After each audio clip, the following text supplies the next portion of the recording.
If you ever ask yourself how much calories should you be eating in a day to lose weight, then this video is for you and we're going to find out, so stay tuned.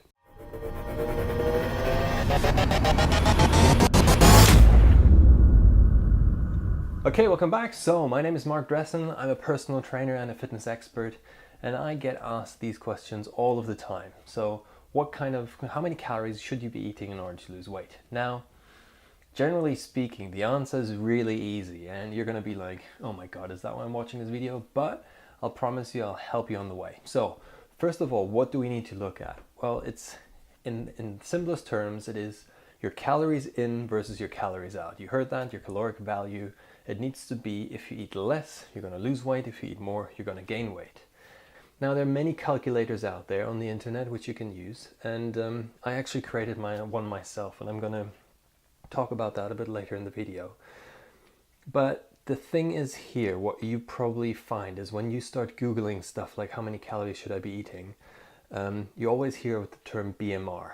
And so first of all, I'm going to explain these terms a little bit, and then we'll get into the nitty-gritty of it. So BMR is basically the basal metabolic rate. And the basal metabolic rate, what that means is how many calories your body burns at rest.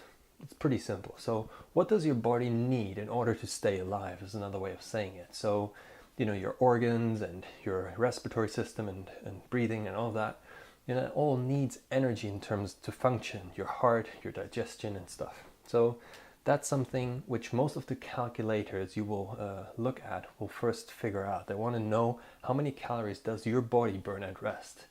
And that's linked to you know, your age, your height, your weight and all of that stuff. And once you type that in, you get an answer. Then another thing is crucial to then get your maintenance, meaning, okay, now we know what your body basically needs to sort of survive, but then comes something called the activity level. And the activity level is something which varies from, you know, how active you are, meaning it starts from something like sedentary or something, maybe you've got a desk job, you don't move at all, or you're sort of the person who goes once or twice to the gym, 3 times, 4 times, 5 times, and really heavy exercise. And then once you select which one of those you are, which, you know, what is most true for you, then based on your basal metabolic rate plus your activity level, these two multiplied will give you your maintenance. Once we know that, we can now say, okay, in order for you to lose weight, all you need to do is to subtract some calories, let's say 200 or 300 calories less, and then over the days you will start losing weight. And if you're like the guy who wants to go to the gym and build some muscle, then you put some calories on top and you will build muscle. So that's the basis of it. It's very simple. I hope it was very simple to understand. Now, and here comes the interesting bit, and that is after I've done some research, and you probably, maybe you've done some research as well, you'll find that there are 3 major types of calculations you can do. And the first one you will find is called the Mifflin St-Jeor formula. So formula is how to calculate your BMR. And the reason why I'm talking about these is because if you use the wrong one for you will get a different caloric output. So you could put in all of your values, all of your age, height, gender, body fat level and all of that stuff. Once you know all of that and you use 3 different formulas, guess what? You get 3 different BMRs. But that's not going to help you really because you don't know what to do, right?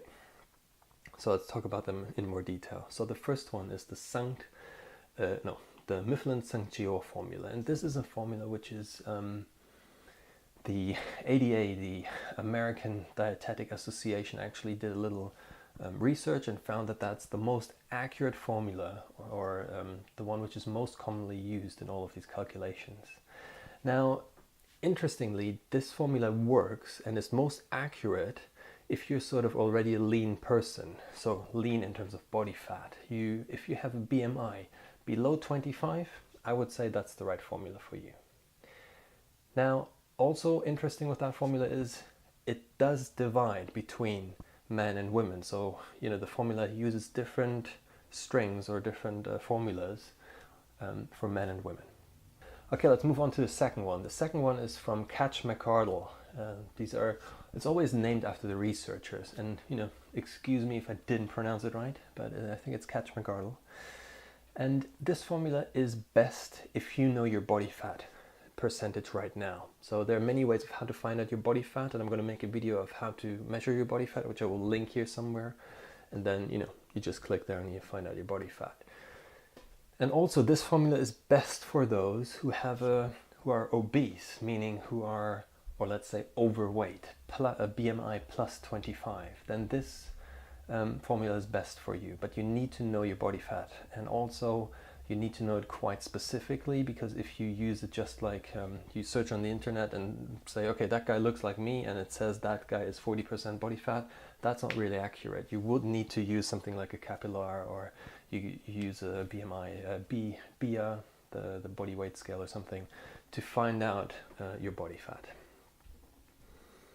Right, this one is also interesting. About this one is there's no distinction between the male and female. So the calculation of this formula will be the same for men and women. But what it does do, it's considered quite accurate once you know your body fat. And the third formula I want to talk about is the Harris-Benedict formula. This was first discovered in 1919, that's nearly 100 years ago. And it actually was revised in, I think, 1984 by Rosa Shigal. Yeah, I think so. If not, something like that. And they had a look at the formula again, because the lifestyle has changed for people over this, over 100 years. We do live our lives differently, and therefore it is said that the Harris-Benedict formula sort of 5% overestimates your calorie value or caloric intake. If you are, especially if you are obese or a young person, then this formula might not be the right one for you. Now, I still, I'm going to talk about my little calculator I created. I still included the Harris-Benedict formula because I think sometimes it might work for you. It's something we need to figure out on the go. Okay, so I told you about the tool I'm programming at the moment, and it's going to be sort of a meal planning tool, which incorporates all of the stuff I was just discussing about. So you'll be able to, and here's a screenshot of it, by the way, so you can see, and I'll talk you through it a little bit. And that's just one side of it. So the first one is your calorie calculation, and you can see it's quite detailed. So at the top bit you will have where you put in your details, your age, height, gender. If you know your body fat, then you put that in, and like I said, you will see a video where I tell you how to measure your body fat properly. And then on the side you choose your activity level. Based on that, you will get your BMR, which we just discussed. And next to that, after you've selected your activity level, it will give you your maintenance calories. So what you need to supply your body with energy in terms of calories. The next box, now I call it cutting or bulking. And that is where you now decide your goal. So you basically tell the spreadsheet or something based on your needs. And I think here you can see it's a 500, so in this plan it's weight loss, so cutting 500 calories. So you're cutting from your normal maintenance 500 calories, and it will give you your new sort of calories you should be eating on a daily basis.